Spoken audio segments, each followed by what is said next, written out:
Et yo les potos, c'est Gango, on se retrouve les gars pour une nouvelle présentation d'équipe. Et les gars, on va se retrouver pour une MLS à partir de 20 000 crédits. Donc c'est quand même un petit budget pour les gens qui viennent de commencer. Mais franchement les gars, je vous dis, elle est très très forte. Donc on va tout de suite commencer par le gardien. Donc les gars, c'est Tim Howard, l'ancien gardien d'Everton qui est maintenant parti en MLS.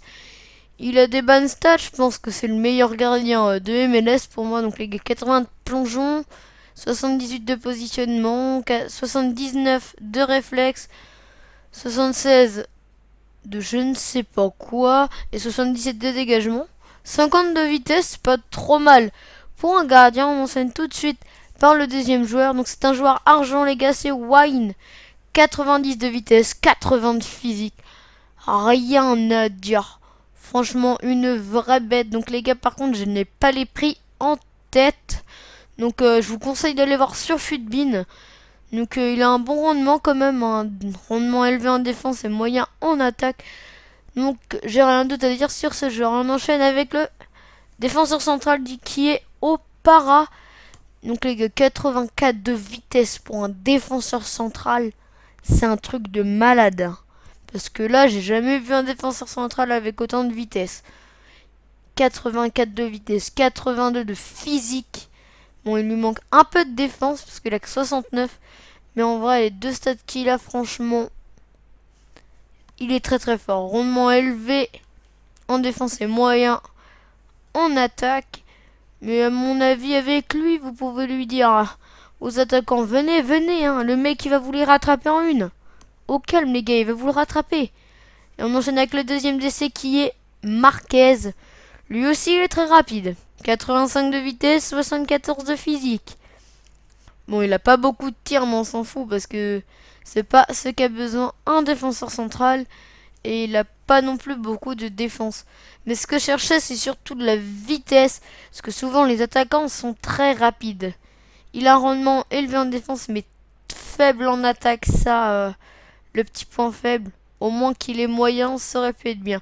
Après, à gauche, nous avons Laurence, qui est aussi très très bon en vitesse, mais il manque de physique. Il a que 68 de physique, mais il a 87 de vitesse, donc ça rembourse bien. Rendement moyen des deux. Bon, je crois pas que lui il coûte cher, hein, je crois. Il coûte pas très cher. On attaque par les MC, donc faudra que vous les remettez en MC parce qu'ils sont MOC, parce qu'il n'y a pas beaucoup de MC en MLS. Bah, il y en a, mais ils sont catastrophiques. Donc j'ai préféré vous mettre des joueurs comme Kaka, Depsey et Acosta. Donc voilà, donc on revient sur Kaka. Donc les gars, lui il manque de vitesse, mais en fait ce qui m'a plu chez lui c'est les dribbles. Donc lui il a les 4 étoiles de geste technique, les 4 étoiles de mauvais pied et ce 80 de passe. Sinon il a pas beaucoup de physique et de vitesse, ça qui va lui manquer. Donc il a un rendement élevé et moyen, donc c'est pas mal. Le deuxième MC, vous l'avez vu, c'est Dempsey. Donc lui, il a du physique, du dribble, de la passe et du tir. Mais il a pas beaucoup de vitesse en fait, c'est ça qui va lui manquer. Donc il a aussi les 4 étoiles de jeu technique et les 4 étoiles de mauvais pied. Donc il coûte pas très cher non plus. Donc voilà, un très bon milieu. Donc on enchaîne avec le dernier milieu qui est Acosta. Je crois que c'est le plus rapide des milieux de MLS que j'ai vu les gars. Il a 87 de vitesse, 78 de dribble. Bon, après, les autres stats sont vraiment pas terribles, mais il n'y avait pas mieux à trouver, malheureusement. Donc, on va enchaîner avec tout de suite l'attaque. Donc, l'attaquant droit, donc c'est un milieu droit, parce qu'en attaquant droit, il n'y a pas grand choix en MLS. Il coûte 500 crédits, lui, parce que je l'avais changé vite fait à la place de Romain Alessandrini. Parce que lui est plus rapide je trouve. Donc lui il a 91 de vitesse et 74 de dribble. Bon les autres stats non plus c'est pas ouf. Il a les 4 étoiles de geste technique. Donc cette équipe est assez skill à partir du milieu de terrain quand même hein. On a que des joueurs 4 étoiles. Donc c'est bien. Après devant nous avons Givinco. Parce que j'allais pas vous mettre du David Villa en BU. Donc c'est sa version up à 83. Donc lui aussi en 4 étoiles de geste technique, 4 étoiles de mauvais pied, 89 de vitesse, 87 de dribble. Après, il a pas mal en frappe et en passe, mais ce qui lui manque aussi, c'est du physique. Il coûte dans les alentours de 2500 crédits, je crois. Il coûte pas très cher. Ça va, hein.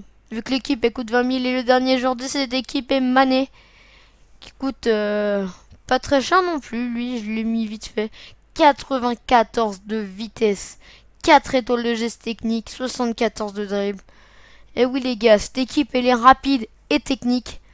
Juste à partir du milieu, mais il a un rendement élevé et moyen. Donc les gars, voici l'équipe au complète. Franchement, une très belle team avec ça. Vous pouvez au moins monter en division 6, je pense, parce qu'après ça va un peu se corser. La défense est très rapide. Là, c'est un peu moins, mais c'est surtout très technique. L'attaque est très skill, hein. Donc voilà. Donc j'espère que cette vidéo vous aura plu, les gars. N'hésitez pas à mettre le petit like qui fait plaisir. Les gars, si on pouvait atteindre, allez, un petit objectif de like, je ne sais pas. Mettez dans les commentaires, les gars, le budget que vous voulez que je vous fasse sur les équipes. Donc n'importe quel budget, je vous trouverai une équipe très très forte et compétitive. Et les gars, sur ce, je vous dis peace.